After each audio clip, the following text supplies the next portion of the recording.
On this episode of the Kumite Lifestyle Podcast, we sit down with Jacob Little, who I've seen compete a few times over the years, and every single time he's delivered with focus, precision, and heart.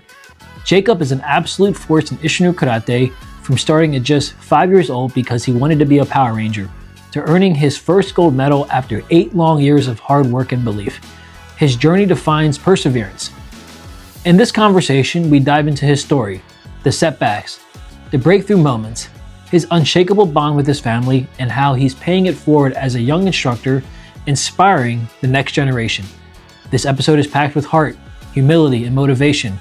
Whether you train martial arts or just love hearing stories about resilience, this one's for you. So sit back and enjoy this full episode with Jacob Little. What's up, guys? Welcome back to another episode of the Kumite Lifestyle. And today we are joined by Jacob Little. And Jacob, like myself, is a martial artist, and we both study the art of Isshinryu Karate. And one of the most important things about this platform for those listening is I want to give my guest the opportunity to share their story. And sometimes I have guests that come on that I've known for a while, but Jacob is someone that I haven't officially met in person. We did have a chance to, well, I saw Jacob compete at the 2025 Isshinryu Karate Hall of Fame, and to be able to have him on today is pretty special because I just recently had on Sensei Sherry Angwin, who's one of Jacob's instructors and coaches, and I've also had the chance to hang out and meet some of his other coaches down where he trains, but I'll let Jacob, explain all that. So Jacob, thank you so much for being on today's show. How's it going, man? It's going great, Nick. I'm very happy to be here. I'm very glad that you reached out to me and asked if I wanted to be here, and I'm glad to share my story with all these people that are willing to listen to me talk. Absolutely. And I like how you said, willing to share your story because, like I said, I want to give you this opportunity, this platform to kind of share what you've experienced, not just as a martial artist, but as a young human being. Because you're 18 or 19. I'm 18, yes. I turned 18 earlier this year. That's amazing, right? So you've just started your young adulthood life. And guys, if you look in the background, those aren't just medals, but more specifically, those are karate medals. Jacob, do you mind just very briefly kind of like explaining what all those medals behind you are? So the ones that are on this side, these are all the medals that I've won throughout my years competing at the Florida AAU tournaments. And then these ones over here are my ones from AAU Nationals and the AAU Junior Olympic Games that I've gotten throughout the years. I've organized them by the year and placements and all of that. That's awesome. And for those watching and listening, to earn any medal in any sport is just a token of your hard work and all the hard, like I said, hard work and the sacrifices leading up to that event. And specifically for Jacob, he's poured in so much of his life, if you will, into the art of Isshinryu Karate and competing, which we'll talk about your competition side because I would love to kind of deep dive and get to know more about what it takes to be a top-notch competitor. But that's awesome. So guys, don't think that trophies and medals come easy because they don't. Like I said, it's a testament to all the hard work that you've put forth. So let's backtrack now, Jacob. Excuse me. So when did you first start training karate, and more importantly, why did you start? If you can remember. Well, that's actually a very funny story about how I started. Sure. So I started when I was 5, so I was very young when I started. And at that time, I was very into the show Power Rangers. I'm sure you've heard of it. And when my mom would drive us to wherever we were going, I would see the dojo. And I would be like, Mom, you have to take me to Power Ranger school. It's right there. I want to be a Power Ranger. And it was so funny. And also, she was working as a nurse at the time, and one of her coworkers actually trained at the dojo, and she recommended it to us after she heard that, I was that interested in it. But it was very humorous. I can only imagine how my mom reacted when little 5-year-old me started ranting about how I wanted to be a Power Ranger at Power Ranger school. Dude, I think that's so cool. And there's a couple things you just shared there. So you started at age 5, and I think so I started karate at age 6, so I can definitely understand that kind of emotion and feeling. And Power Rangers is something that we have now in common because I got a when I was 6 years old, and yes, just so you're aware, I'm very familiar with Power Rangers.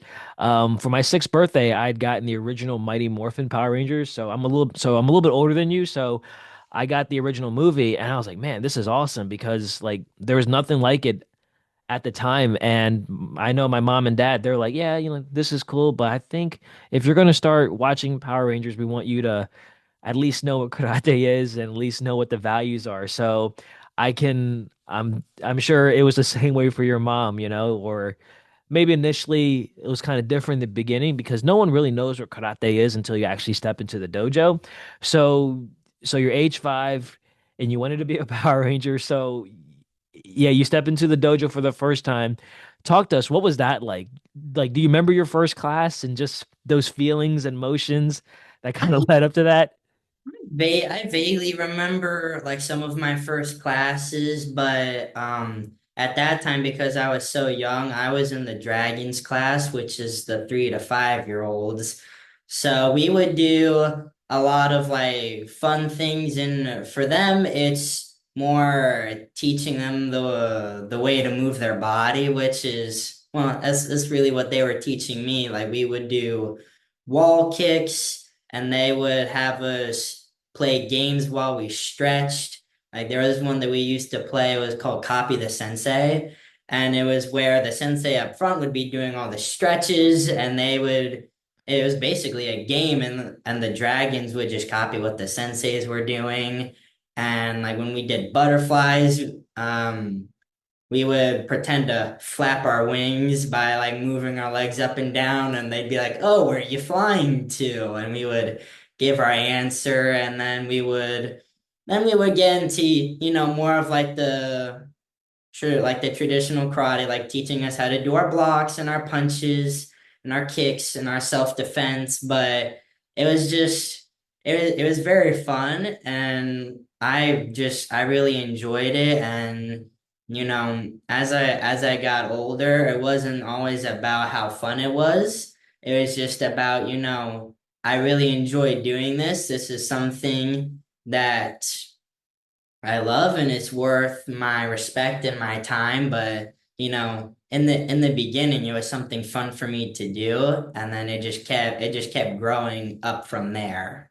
Absolutely. And I love how man, that's a pretty insightful, I guess, memory, if you will, because so you're in class, you're watching your senseis, your instructors, and soon to be, even at the time, you probably didn't realize how much karate would be a profound impact on your life because, I mean, we never know what's going to happen in the future, but I think as kids, especially, we're so drawn into the moment of being present. And it's awesome that you had such a great experience with your instructors and it shaped you into, the young man that you are now when we speak in the realms of karate itself. So that's awesome. So you were already a natural born, I don't want to say leader in training, but you were very coachable because you're following what's being led and told. And I'm curious, so as a young karate student, do you remember any profound, I don't know, like insight or maybe quotes or things that your instructors said to you that you still live by today?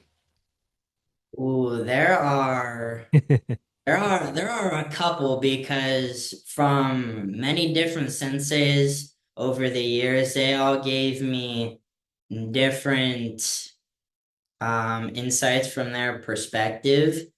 But one of the things that I used to get told a lot, especially after I got up into the higher up divisions, like the intermediate and advanced divisions for competitions, and I was losing a lot, and I wasn't earning very many medals. I was always told by all of my senseis, don't be discouraged. Your time is coming. You're working hard for it. You may not see it right now, but you're putting in the work, and eventually you will see that hard work pay off. You just have to keep going and get through these rough patches, and you will get there. You just got to keep working towards it. And now I know that, they were very right. I never thought they were wrong per se, but I didn't see it at the time because it was like I was lucky sometimes if I got a bronze medal for the whole season. So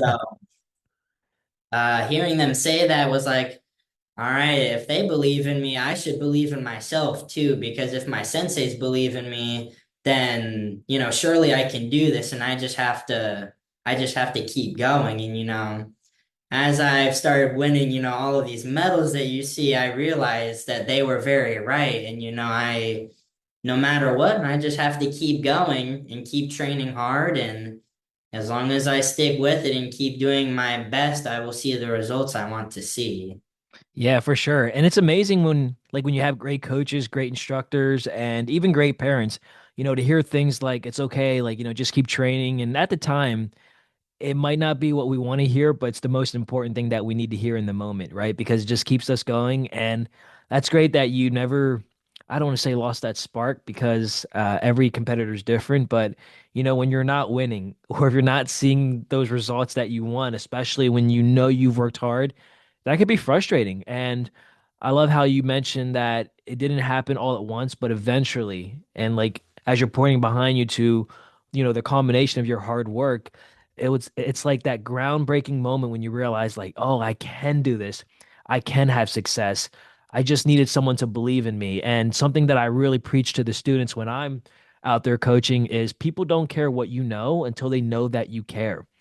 And based on what you're telling me, Jacob, is that you had instructors that no matter how well you did, as long as you did your best and as long as you knew that they cared about you, that's what kept you going. So I'm interested to know now, man, what was that groundbreaking moment or what was that tournament when you finally had that breakthrough and you said, "Oh, I can do this, I am Jacob Little and I can win all these tournaments." All right. So, well, let me see if I can remember this right. I think it was one of the AAU tournaments, I think either in 2022 or 2023. It was my first gold medal that I got in the black belt division for Akata, and I Nice.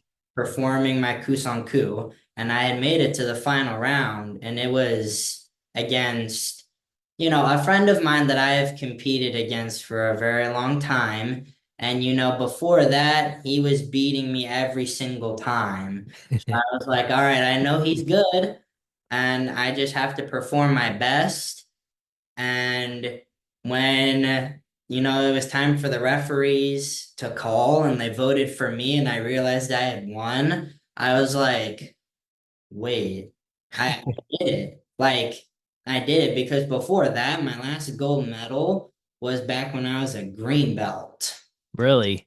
From going from the novice division, going through intermediate and up to the advanced, that was about an 8-year span, I think, that I did not earn any gold medals between that point.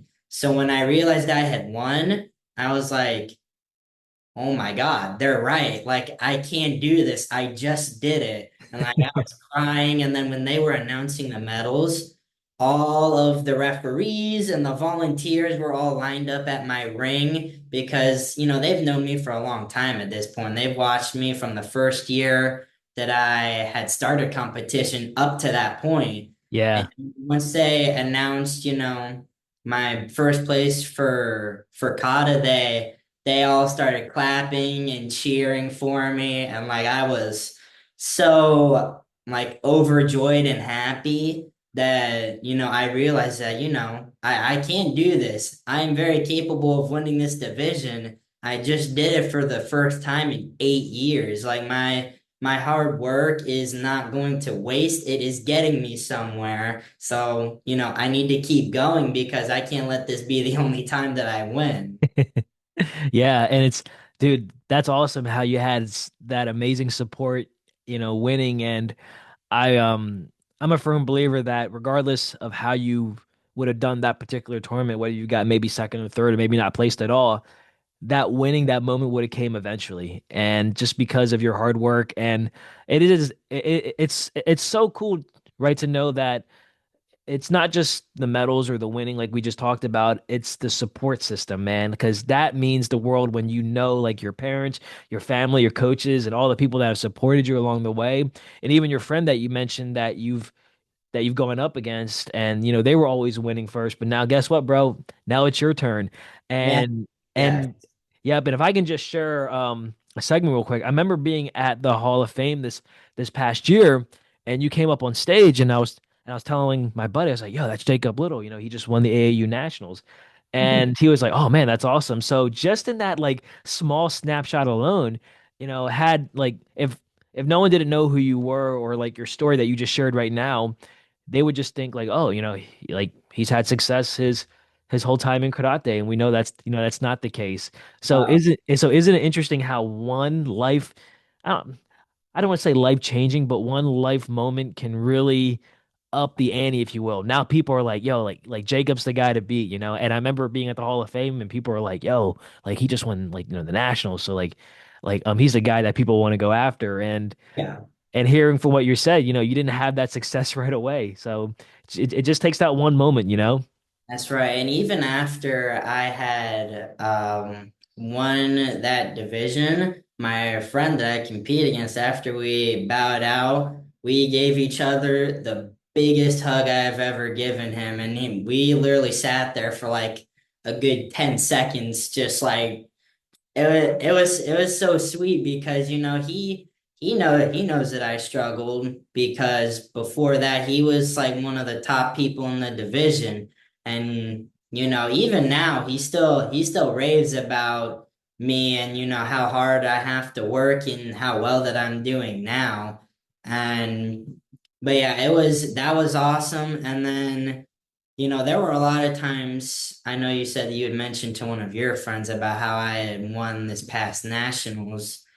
And there was a long time at nationals too that I did not win very much. In fact, I don't know if you can see, but this first medal right here I is see from it.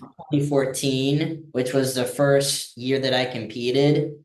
And then this next one is from 2019. So there was a big gap there. And then um yeah, but I just with those two right there, you can see that there's a big gap in between when I earned those medals. So Yeah, it's I don't really know how much more I can explain it because there's not enough words that I can say to explain. It's just one of those things I could go on forever about, and I still wouldn't be able to give you enough insight about it. sure. Yeah, because it's such a surreal moment, and like you said, it's hard to put into words, what that moment's like and how those feelings are, especially when you know that you put in the work and just knowing like at any point, man, when we lose or we don't get the things we want in life, it's so easy just to be like, you know what? I'm done. I don't want to do this anymore. I'm not good at karate or whatever it is. But then that moment when you finally jump over that hurdle, hurdle, if you will, it's like, no, I can do this. And it's like, I'm glad I never quit.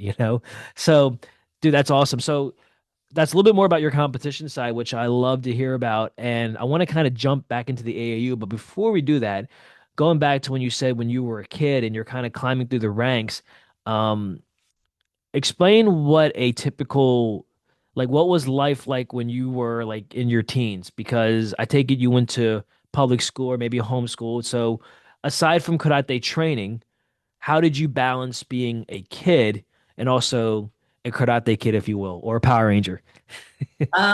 So the way I balanced that was I did online school. So really for me, I didn't have to spend a whole lot of time doing school each day. So Interesting. if I just dedicated a good like 5 hours maybe to doing my work, like in the morning, then by the time, it was time for me to go to class, I'd have all my work done and whatnot, and I wouldn't have to worry about coming home late at night, maybe, and having to do more, and I wouldn't feel like it because, sometimes I'd come home and I didn't feel like doing any more schoolwork, but sometimes I would have some, and I'd be like, man, I should have just I should have just did this earlier when I had plenty of time beforehand. Yeah. Usually when I came back home from class, I would train on my own for not a super long time, maybe like an hour or two. Sometimes it would depend on what I wanted to work on that day. Yeah. And being an early teenager, I would help my mom with things around the house. And it was actually in my early teen years, excuse me, when my mom got sick, so I had to take care of her a lot because COVID took a really big toll on her and Mm. it damaged her lungs very badly, and she had to be put on oxygen. Now, luckily, she's doing a lot better than she was then because at first, it was a really big change because, she used to be able to take me everywhere because she was also a nurse. I mentioned that earlier. So she would work these really long overnight shifts and she was working really hard to make sure that I was taken care of. Mm. And she had to, she had to quit nursing because she couldn't physically do it anymore after she got sick. So it kind of felt like for a little while that I had to try and fix the situation by trying to make her feel better. But I realized eventually that I couldn't do that. There wasn't anything that I could do that would magically heal her and make her go back to the way she was before. Like I couldn't physically do that. So the best thing I could do was just take care of her to the best of my abilities and love her the most that I can and just do everything that I can to make it easier for her. Wow, man, that was awesome. I mean, whew, that was a little deep there, Jacob. Thank you for sharing that.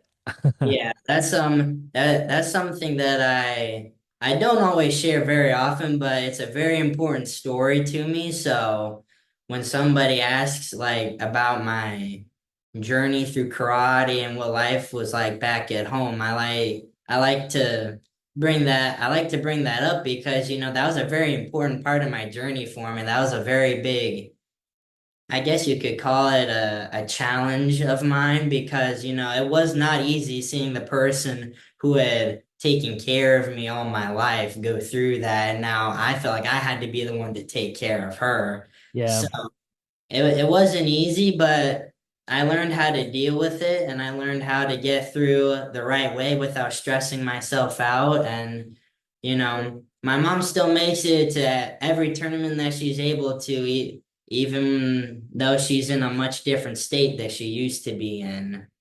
Yeah. And you said something where your mom always took care of you. It's no surprise that you were so fast to reciprocate that back, and that's a huge testament to your mom for raising such an awesome young man in yourself and just that ability to give it back, pay it forward. And I mean, I can't truly understand what that must have been like, but just hearing what you're saying and just knowing that you did the best that you could. And for those listening, that's all we can do is just the best that we can. And that kind of resonates in your karate journey, right? Competing, not always getting the results that you want, but knowing that you did the best that you can. And I don't know if anyone's ever told you this, Jacob, or if maybe not in this exact wording, but I'm a firm believer now that the things and that you experienced in karate, the losses, the ups and downs, and just sort of like that dilemma of like, man, like, am I ever going to get over this hump of finally getting a gold medal? And then when you share that experience about your mom and how that was a 360 change, like, no, bro, you can do anything you want, and that's awesome to hear. Um, I think were your parents at the Hall of Fame? Yes, that was actually this past Hall of Fame was the first year that my dad was able to make it. Yeah, I remember seeing them. Like, sorry to cut you Yes. off, but I remember seeing them sitting at the ringside and them like watching you and supporting you. Yes, like that was the first year that he was able to make it. because sometimes his work doesn't always allow him to take off that big chunk of time because he's an assistant manager for Publix. So he Sure. only gets so much vacation time. But he's seen me at, the AAU Nationals and the AAU Junior Olympics before. So he said to me that he wanted to come see me at this tournament because he's never seen me here before. So, I thought that was pretty cool that he wanted to show up for that. Oh And then yeah. my mom has been there plenty of times before. She's been there, when I was younger competing there, and as I became an early teenager, she watched me there too. And yeah, they've always supported me. My mom, like I said, she supports me all the way. And after we got sick, my dad was one of the people who would drive us to my tournaments because mom couldn't, and then when he wasn't able to take off work, my grandfather would be the one who would drive us there. And the first tournament my mom wasn't able to make it. It was actually just me and my grandfather, and it was at one of the AAU nationals. And that was a very special experience in itself. I know that's a little bit on a tangent, but that was a little bit of a special experience of itself because that was the first time that my papa got like deeply, deeply involved with one of my tournaments because, he had seen me before, but with him being like my guardian there, that was the first time that he got fully invested like into the whole thing because he would be there for a few things because with his age it was hard for him to be there for the whole thing.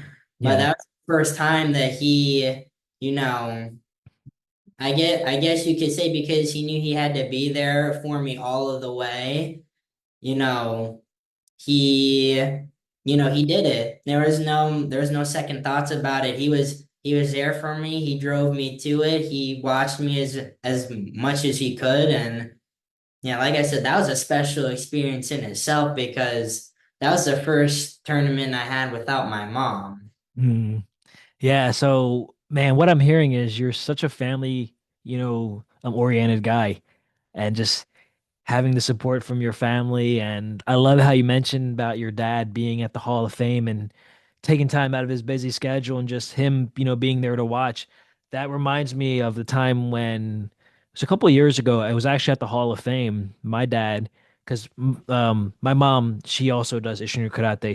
She's a seventh degree black belt, and she's been training, man, for about the same time that I have. And when you talk about your mom being there for you, it's very much the same for myself. And I remember at the Hall of Fame, like I was, just saying, my dad was there too. And man, of all the times that I've won, if there was ever a time I wanted to win, it was with him there too. And fortunately, I fell a little short in the grands, and I just like I was like, man, like I didn't pull through, like I didn't win. And I just remember my dad saying like, no, it's okay.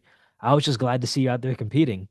And I know for your family, just them being able to see you do what you like are amazing like at doing, I know that definitely meant a lot to them as well. So yeah, like anytime you can perform and compete in front of your family and loved ones, man, I mean that's a win right there. And Yes, that's pretty special. I agree, and it also happened to be at this past Isshinryu Hall of Fame Yep. that that was the first time I've ever gotten three gold medals in a row. Oh yeah, So I know.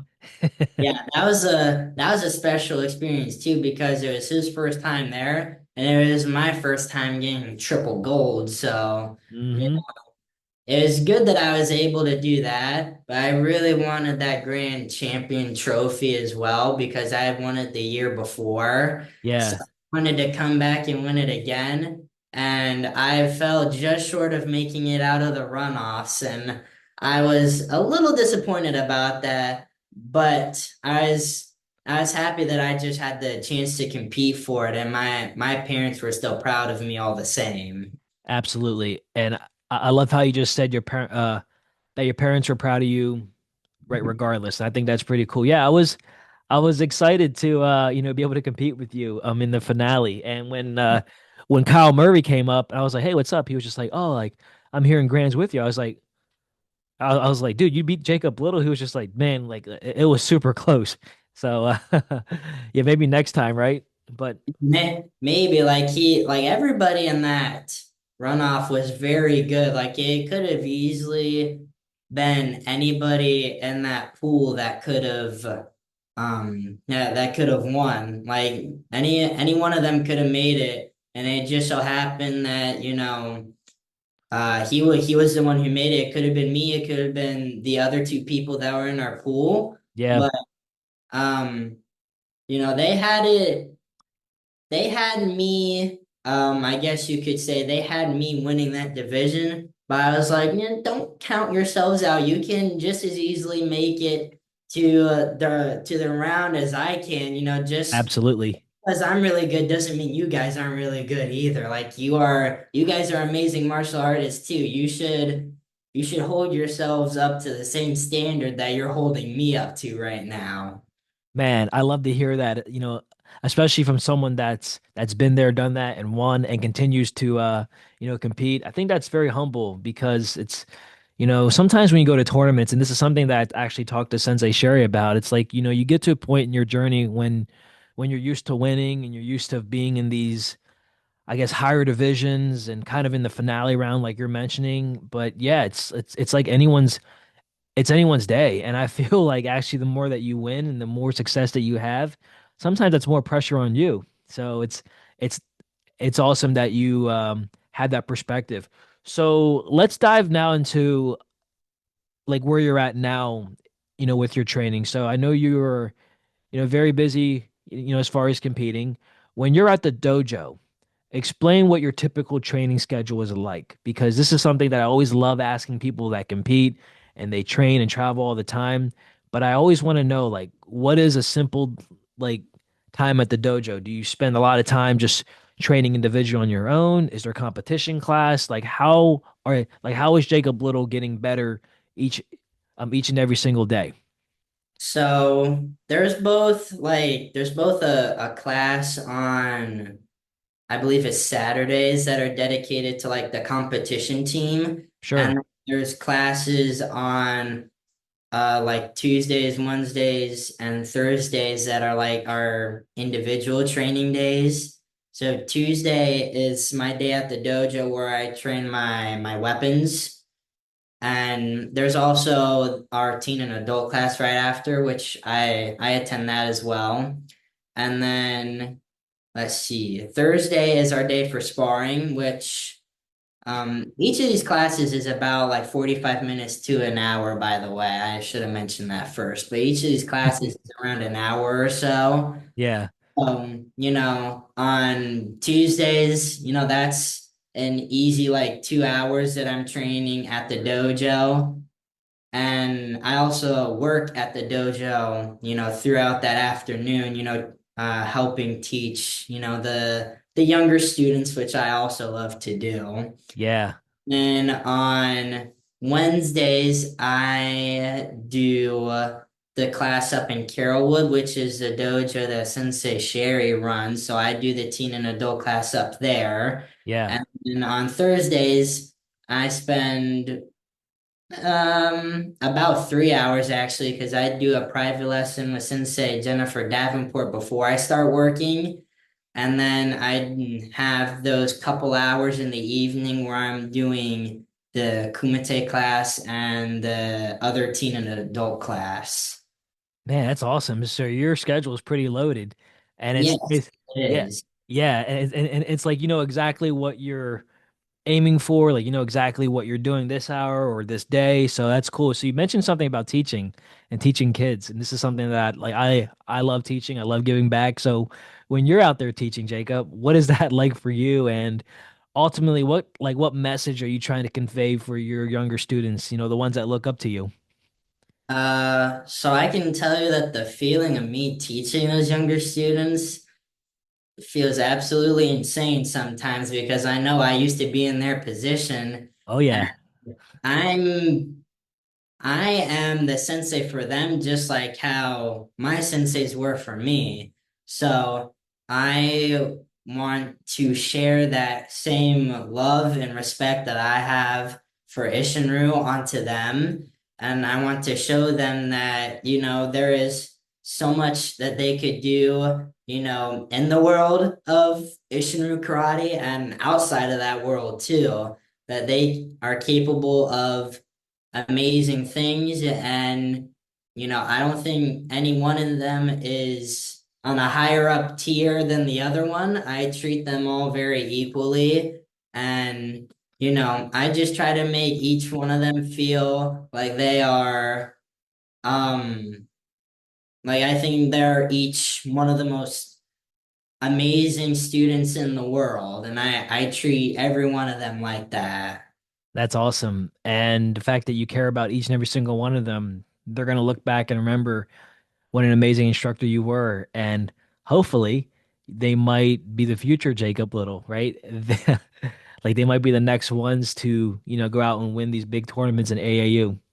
Yes, it's interesting because it's like watching one generation grow up and start teaching a new generation, because my senseis were one, and then I'm another, and now I'm helping this next generation of karate students grow up and become amazing martial artists and amazing people, and then eventually they'll keep it going too with the generation that comes after that, and it's just this big long string that just keeps going and going and going. Absolutely. And you mentioned something about the generations and the next batch of students. So when I was training with the AAU, and we'll kind of bounce back to the AAU because I want to get some things from your perspective. But from the AAU side, when I was competing, man, this was probably back in 2010, but I was training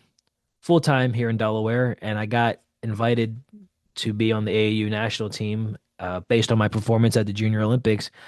But to make a long story short, I got invited, and my mom, she wanted me to be able to train with the best that I could to help prepare. And then I was spending a couple weeks at a time actually with the Ingrams. And that's something that I mentioned in the Sensei Sherry podcast episode. But yeah, I really had a chance to connect with some of the students that they may have been your instructors at the time, depending on when that overlap was. But the Ingrams have always, at least from what I remember, had amazing students, not just in class, but also competitors. So then all these years later, kind of following them on social media, I got this chance to see your name and a couple of other students, and I was not surprised. I'm like, wow, the Ingrams have always produced generation after generation these amazing students. And you said so yourself, when you're teaching these little students or these kids, it's like you're trying to instill them the best version. And I'm not going to be surprised in 5, 6 years, they're going to be doing great things too because of the impact that you've had as a student. And, of course, you're still training, but it's just cool to see that domino effect.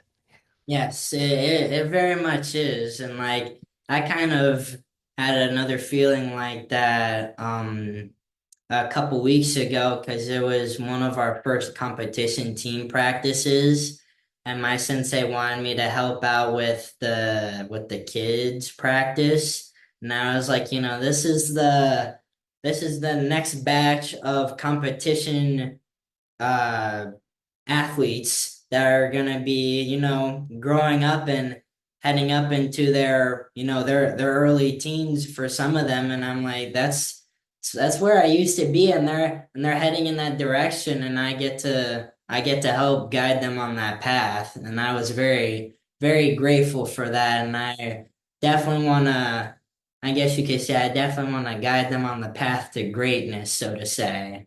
Absolutely. I think as instructors, we want the best for our students. That's awesome. Jacob, and this might be a loaded question, but I'm just curious because of your success and how you see the world and just your gratitude toward everything that you've been talking about. But what is karate like, if you had to summarize it, aside from the punches and kicks, but what has karate ultimately given you? It has given me almost like a second family, so to say, Yeah. because I consider everybody at my dojo now to be like an extended part of my family. Like all of my senseis, all of my friends that I've grown up with at the dojo over the years. I mean, they're they're literally like a second family to me. Like they may not be biological, but I still think of them all the same. And even besides that, it's taught me how to have like great sportsmanship, how to not only respect myself, but respect others. It's taught me how to have discipline for myself and how to teach others to do the same.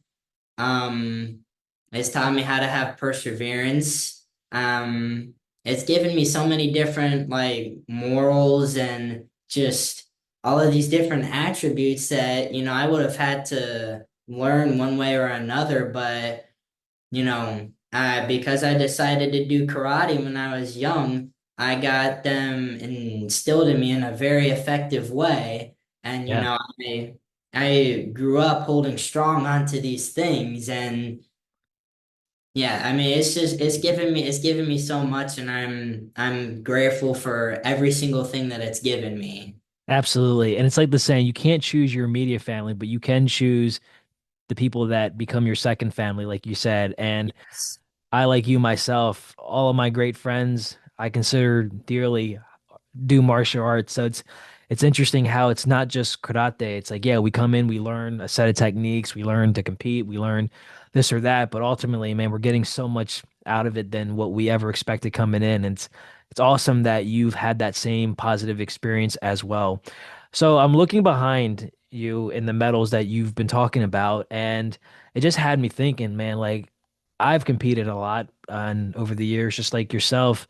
And I don't always remember how I did at every tournament, but I do remember the memories. I do remember the road trips. I do remember, the funny, goofy moments leading up to. So I'm curious, is there a funny moment or a memory that stands out with not just your family, but maybe your extended family, like your teammates or your coaches, anything that happened on the road or even just in state? Because I know AAU is big in Florida, but is there anything that you can think of that like, man, that was a funny moment and it wouldn't have happened if I didn't travel to go to this specific tournament or this specific place, due to karate?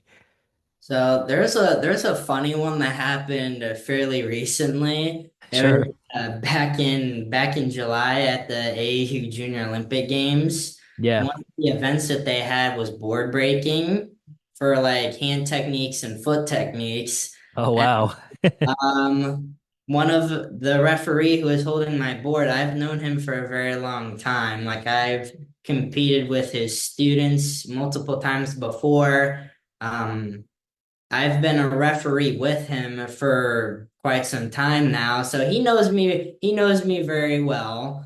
And it was for the kicks. I was doing my Gary's, my front kicks. Yeah. And when he was holding one of them, when I kicked it, instead of splitting in two, it split in three, and the middle piece shot up and hit him in the face. Oh, man. I was like, oh no. I'm like, that is terrible. And after we were done in a very jokingly manner, he's like, you're cut off from the AAU now. Good job. Like, you really set yourself up there for that one, didn't you? And I was like, I'm sorry. I didn't know the board was gonna split in three. Yeah, such a profound memory, right? And that never would have happened if you never took that opportunity, right, to do those types of tournaments. So real quick, the AAU, for those watching, the AAU is the Amateur Athletic Union. And like Jacob was talking about, there's a lot of different sports activities, and Jacob's interest in this case is karate. So, Jacob, if you had to explain or kind of in your own words, a couple sentences, if that makes any sense, but how has AAU karate, like, how does that help karate nowadays or the future generations? Because there's different platforms of karate, as we know, there's different organizations. but I know the Ingrams are very heavily involved with AAU, and AAU has done tremendous things for not only us, but athletes alike. But I'm like, like, how can AAU benefit a karate student that's maybe 5 or 6, or they're going through the ranks and they want to better their karate? So it's hard to put in just a couple sentences, but Sure. the best way that I can put it about how AU karate would benefit them is you'll get advice from all sorts of different senseis because even if they do your style of karate or not, they still know what a good kata is supposed to look like, regardless of the style. Mm. Because there's certain things that all styles of karate share, like good stances, good punches, good blocks. I could go on and on. And, a lot of the time, afterwards, I know for a young student, this might be a little bit intimidating, but they will give you advice if you ask for it. Like, you know, Sensei, what can I do to improve my katas? What made me, in a lack of a better words, what made me not win? What made me not perform well? And though, like I had this happen at a tournament, that I just got back from a couple days ago. It wasn't from me. It was somebody else asking this question, but Yeah. they'll say things like, on one side your stances weren't consistent with the other side, or you had one side where your blocks were a little bit higher on the other, and both sides have to be equal, or when you transitioned in between different stances, you looked off balance, and you'll like if competition is something that they really want to do, those senseis and referees will give you all sorts of different advice, and they are very willing to try and help you as much as they can because they want to see everybody grow to be the best athlete. Like Yeah. they want you to grow and be the best that you can be. So they love when people want, or when athletes want to know how they can improve themselves. Like I can speak from experience when athletes come up to me and be like, Sensei, well, All right, guys. Sorry about that quick or that slight glitch. So Jacob was talking about his experience with the AAU, and ultimately his message is if you are a competitor or even a coach or even a parent and you're looking to gain knowledge or information, Jacob was saying that there's great resources out there. And something that he was sharing was that if you are done competing, one of the best advice or advices that you can get is ask directly the people that are coaching you, and of course the ones that are there in the moment. So I think feedback is important. I think those that want to get better in any facet of life, feedback is the way to go, because that's how you know if you need to improve or not. And I'm sure everyone watching would agree that I think we could all use some type of improvement, right? But yeah, that's great. So I thank you for sharing that bit with us. So now, Jacob, what do you have coming up next for you? Is there anything within the next month or so for the kind of like the finale of 2025 that you have coming up, or is there anything big, not even for the end of this year, but maybe in the beginning of 2026 that you want to share with the viewers? Something that you're looking forward to. It doesn't have to be just karate related, but it can be life related. um, there's not really much going on for me right now. Like I know karate wise, I don't have any real big events going on until after the new year. There are some seminars for the organization that my dojo is affiliated with, the WUIKA. Yep. They're hosting some seminars soon, and I'm going to be attending those. And as far as life goes, I do have a cruise coming up over Thanksgiving, so I am pretty excited about that because I like to go on cruises. They're very fun, and um more recently, I was a little bit nervous that I wasn't gonna have as much fun after I became an adult, but I learned that they're still just as fun. Um, Yeah. but yeah, I still have that going, and yeah, I mean, like I said, there's not too much going on because um I don't have I don't have much going on. I mean, in the previous couple months, I got a new puppy. You know, I have three dogs now, and he's a little itty bitty Chihuahua, and yeah, so I be taking care of them probably and doing whatever else I usually do during my normal life. Dude, no, that's awesome. And I hope that you have a great time on your cruise because I think cruises are great too. I've only been on one myself and I thought it was amazing. Where are you heading towards if you don't mind me asking? I think if I remember right, it's in the Caribbean. I forgot the exact locations, but I know it's just going to a couple different spots in the Caribbean. So who knows? Maybe I'll come back with like a nice tan or something. I don't know. That's awesome, Jacob. Well, I hope you all the best on your cruise. I know you're gonna have a great time with whoever you're going with, and that's awesome. You like, shout out to your new Chihuahua as well. So always awesome when we can have pets and things in our life too. So, Jacob, before we conclude, um, are there any last minute shout outs or anyone that you would like to give this time to thank for just everything that you've been able to accomplish to this point in your life? I always like to give my guests the opportunity to shout out or send love to whoever they or whoever's kind of on your mind right now. So the first people I'd like to shout out are my senseis, Sensei Jennifer Davenport, Sensei Sherry, and of course Sensei John and Sensei Cindy. Without them, well, I definitely wouldn't be where I am today. It's thanks to them that like I mentioned earlier about, some of the things we were talking about that I love about karate and what I took away from it.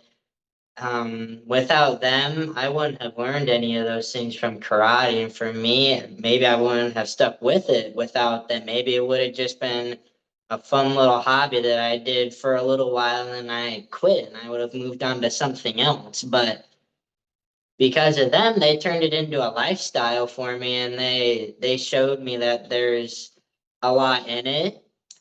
And I would also like to thank the organization, the AAU, because without them, um, I wouldn't have a place to compete because this is a little off topic, but It's okay. not every organization always accepts like Isshinryu katas. Mhm. Sometimes they're a little iffy about that. But the AAU welcomed us, many years ago when Sensei John and Sensei Cindy brought it to the president, and they allowed us to be in there. Without them, I wouldn't have a place to compete.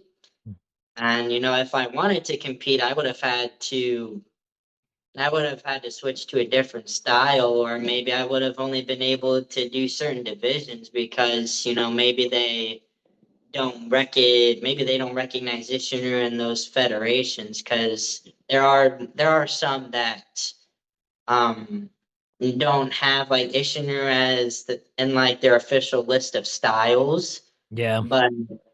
But besides that, I would like to thank them because without them, like I said, I wouldn't have a place to compete, and I also wouldn't have a big chunk of my karate family because that's another place that I made those connections, made those friends, made those secondary family members, and I'd also like to thank just this the Isshinryu community because I've gotten to know them well, or what's the word that I'm looking for?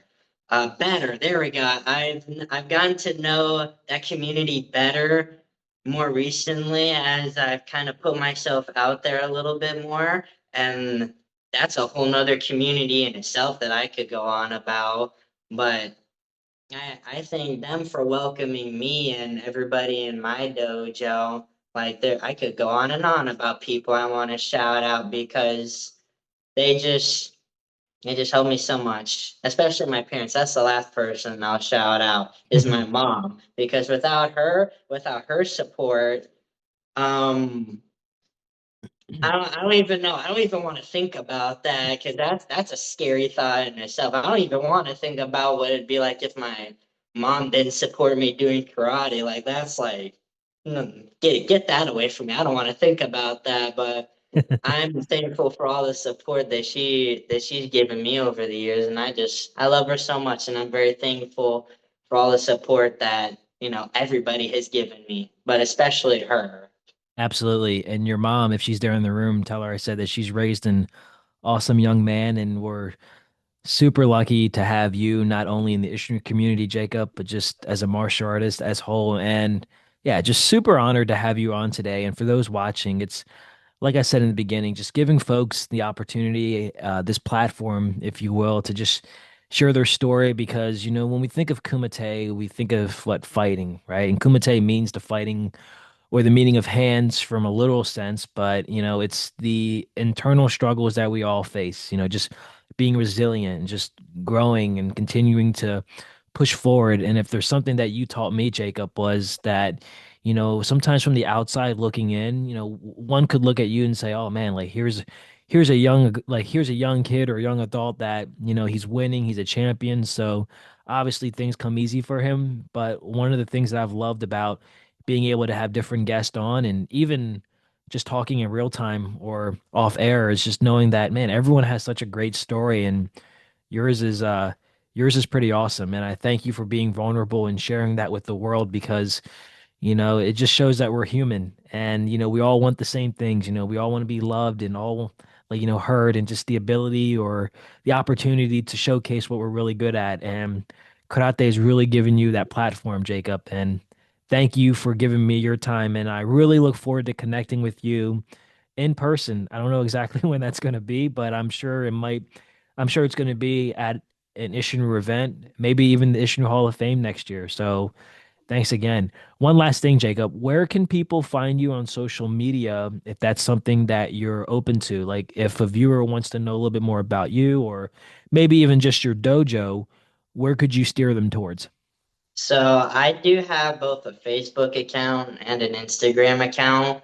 My my Facebook account is just my name, Jacob Little. That's pretty easy.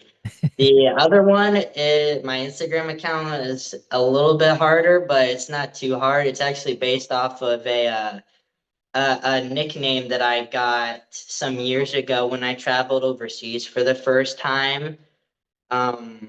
But yeah, it's Prince Jacob, the kata guy, because the nickname that I got was Prince Jacob because we had traveled to Romania, a group of me and about 15 other people. It was a very small team that the AAU sent. But Sensei Cindy was actually one of the coaches, and they called her the Duchess. And because I'm one of her students, they called me the Prince.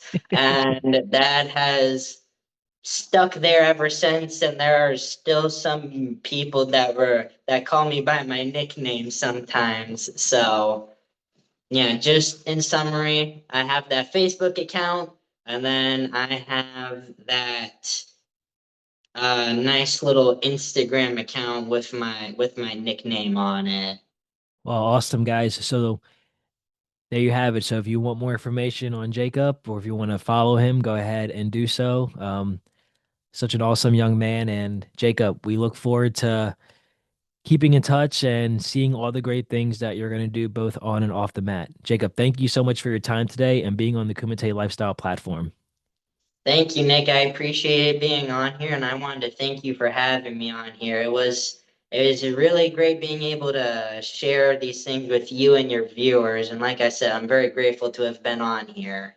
Absolutely. All right, Jacob, enjoy the rest of your day. Thank you.